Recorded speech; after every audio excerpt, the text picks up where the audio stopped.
Suicide has increased among children, and it's linked in part to over-the-counter medications, according to new research. Well, CBS Philadelphia health reporter Stephanie Stahl is here to tell us why this is a terrible trend. It is really concerning, guys. You know, suicide is now the second leading cause of death for children between the ages of 10 to 14. This new research links those deaths to medications you probably have at home right now. Poison Center, can I help you? The research covered calls to poison centers over the past 23 years and shows an increase in drug abuse and self-harm plus suicides among children between the ages of 6 to 12.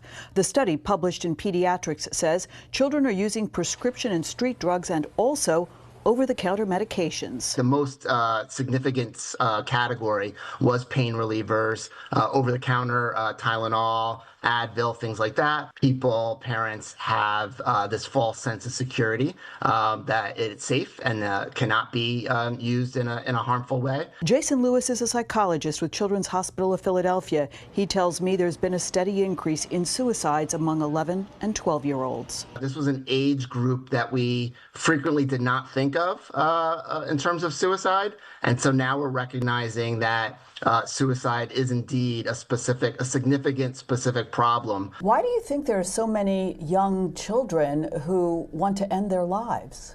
Unfortunately, there's been rising rates of psychiatric illness, especially depression. He says social media has also increased mental health problems for children, and the pandemic increased rates of drug abuse and suicide. Even though there's been a lot of focus on suicide among the youth population, there's still a lot of work that we need to do. He says parents and guardians need to watch for signs of depression and if kids become withdrawn or have trouble in school. And don't be afraid to ask questions. Asking does not put those thoughts in people's minds. Help is available. The 988 Suicide and Crisis Lifeline operates 24/7.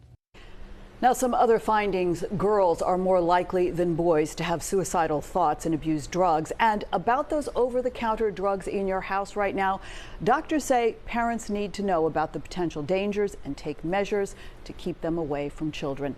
What really struck us about this when we read the ages, this study covered children from 6 to 12, 11 and 12-year-olds having the highest number of suicides. There's help out there, as you say. Ask There's questions. help. Let's get help. Questions. And as parents, let's reach out to kids. Pay more attention. Be observant. Know that, you know, we're, as you always say, the family is here. That's right. Always. Thanks, Steph. Appreciate it.